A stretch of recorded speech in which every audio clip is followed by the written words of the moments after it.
The year is 2019, and you just watched your club blow their chance at a real playoff series after a rookie mistake by rookie Trent Grisham. You're likely permanently scarred by the terrible timing for the usually defensively stellar outfielder to make his first error.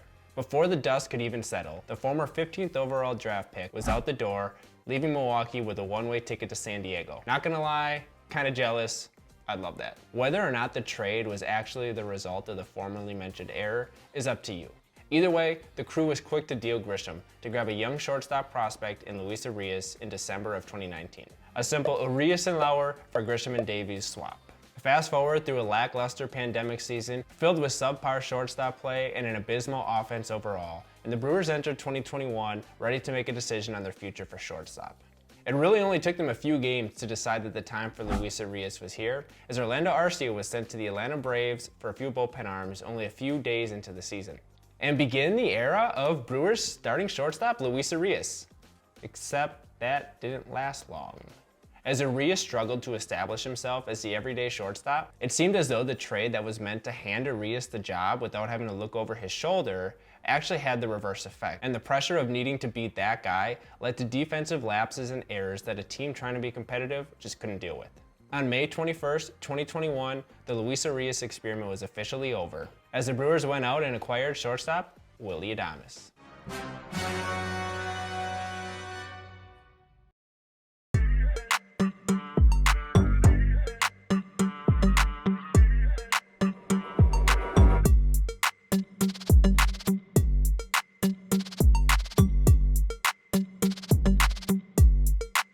Welcome to another Brew City Baseball production. If you're new here, thanks for stopping by, take a second to subscribe, and I appreciate you.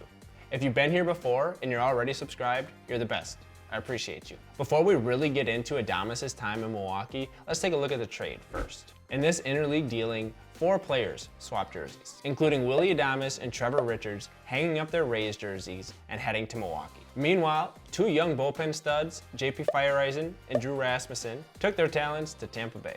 Honestly, even 2 years later, this trade still looks to be a win-win for both clubs, as they were exchanging from areas of depth. Milwaukee needed an impactful middle infielder with experience playing in meaningful games. Adames helped lead the Rays to the World Series just the year prior. With minor league sensation Wander Franco knocking at the door to enter the show, the Rays are ready to grab some value for Adames and leverage their expert pitching development staff to increase their bullpen strength, and the Brewers had 2 promising relievers to offer. I think Milwaukee knew they were giving up solid talent in Feyereisen, who had already established himself as the fireman in Milwaukee and had already earned the opportunity to clean up in high-leverage situations. Likewise, Rasmussen was also a go-to outgetter for Counsell early in the season. I'm sure looking back at it, the front office is still happy that they pulled the trigger on this trade, especially in hindsight with how Adames has been able to establish a new core of young players in Milwaukee. Despite the .197 batting average that Adames was heading over to the Crew with, the Brewers certainly recognized the power potential that he could have hitting at American Family Field,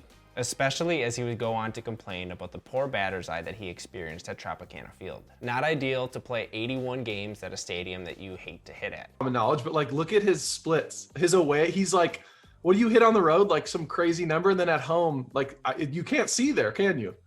No. It's like proven. It's like the biggest split ever, like, at home to away. Bro, I can't see the ball there. Like I can't hit in Tampa. It's like, yo, that's just mental. It's not mental. I can't see the ball, man. Like I swing on everything because I can't recognize the pitch.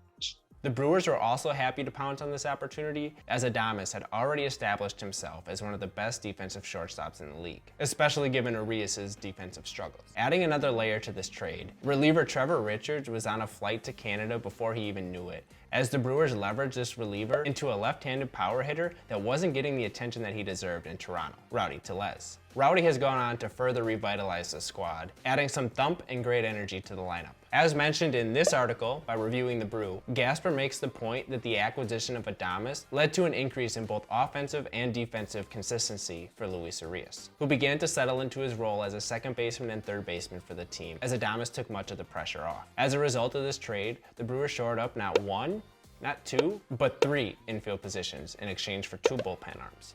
Not bad. Anyways, back to the Adames trade. It didn't take much time at all for Adames to make an impact on his new team. This is actually kind of surprising, as the early season trade was incredibly unexpected. None of the Rays believed that Willy was actually dealt when he found out shortly before a game. I told Cash, I was like, You kidding, right? He say, no, like, you getting traded. Margot and Diego and Yandy was there to say, bro, I'm getting traded. Say, stop messing around. Like, you ain't going nowhere.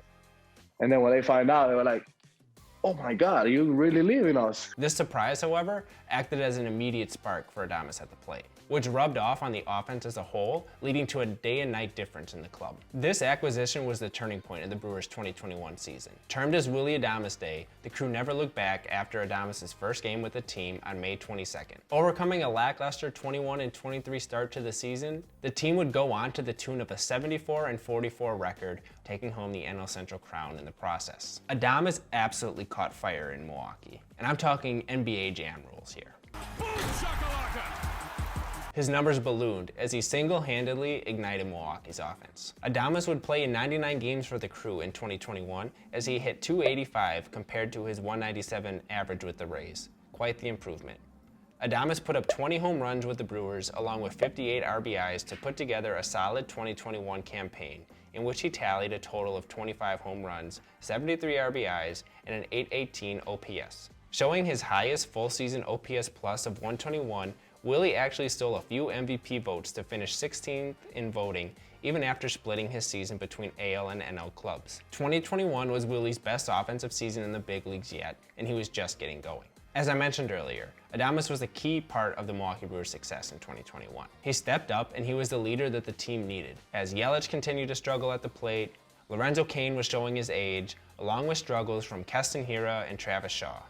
Adames was extremely clutch in 2021, hitting .289 with runners in scoring position and an astounding .410 in late and close game at-bats. In his time in Milwaukee, he put up an impressive 137 OPS plus, where 100 is always league average, so he was 37% better than the league average hitter. While this specific stat would regress in 2022 to a meager 112 OPS plus, Adames improved in other areas. Most notably, his defensive performance bounced back to the Gold Glove caliber that he had established in Tampa Bay. Since truly being able to settle into Milwaukee, Adames has really shown up defensively for the crew. In 2022 and early 2023, he has ranked top 5 in the league for range factor and top 3 in total zone runs at shortstop, showing his defensive prowess all over the infield. In 2022, Willy had a career-high 10 outs above average on StatCast, which ranks in the 96th percentile. Adames also showed off his absolute cannon for an arm, ranking in the 83rd percentile for arm strength.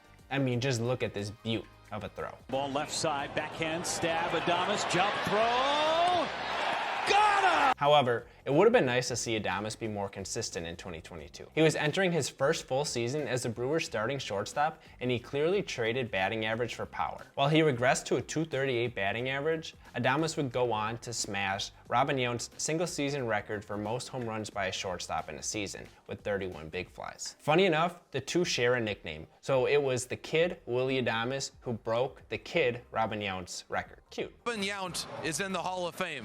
Willy, you have passed a Hall of Famer. Most home runs ever by a Brewers shortstop. What does that mean to you? And it means a lot, obviously, like you say, passing a Hall of Famer and a legend like him. No, he's the icon of this city, you know, one of them, if he's not the favorite of the fans. While the concept surfaced as a t-shirt slogan in 2021, there was no denying that by this point, the M in Milwaukee was flipped to Wumbo and the city was officially Willy-Waukee. When it should be set to W for Wumbo. 2022 was a big year for Adames, as he finally put both aspects of his dynamic game together for a full season. A 3.40 WAR and a 1.9 D WAR combined for a career-high 4.4 WAR that was also a team best for the crew in 2022, with Corbin Burnes really being the only one close. Willy is exactly the player the Brewers were hoping for when they were able to land this trade, and he's gone on to shape the team and the culture around him. He's been the inspiration behind many of the crew's home run celebrations and brings an aura of excitement with him to the ballpark every single day. I don't think anybody can get sick of Adames except for maybe the guys in the clubhouse. As for Willy's future in Milwaukee, that's not looking so bright. The 30 home run season that he put up last year certainly raises his price tag, and soon Adames will be swimming in a pool of cash deeper than the Milwaukee Brewers organization is willing to offer up. I would love to be wrong, but it feels like the writing is on the wall that Adames will be gone following next season, barring an absolute miracle where both sides are able to come to an agreement on an extension. Adames has continually reiterated his affinity to stay with the Brewers long term. I said it a couple times already, you know, I wish I could stay here. You know, I really like this organization. I like the guys. I love the city. I love the fans, and, you know, I wish I could stay here. But having seen the market for shortstops in recent years, has his doubts about a deal actually getting done. The group of guys that signed this offseason, they were elite guys, and they set the bar for us, you know, the guys that are coming up. With a $200 million contract likely being what Adames is able to command from the free market, as of right now, it looks like Milwaukee will be no more following the 2024 season. It's really disappointing for him to see the writing on the wall, even after openly stating that he wants to stick around long term. I really wish the Brewers signed him to an extension when they had the opportunity, or maybe they open up their wallets for once. I don't know. If you haven't yet, please take a second to hit that like and subscribe button. It really goes a long way in growing the channel. I'd also love to hear from you down in the comments below. What are the odds that you think Adames is able to actually come to an agreement on an extension? Do you think the Brewers actually consider trading him for a haul now, similar to what they did with Josh Hader last year? Let me know down below. Once again, thanks for watching, and I'll catch you next time, baseball fans.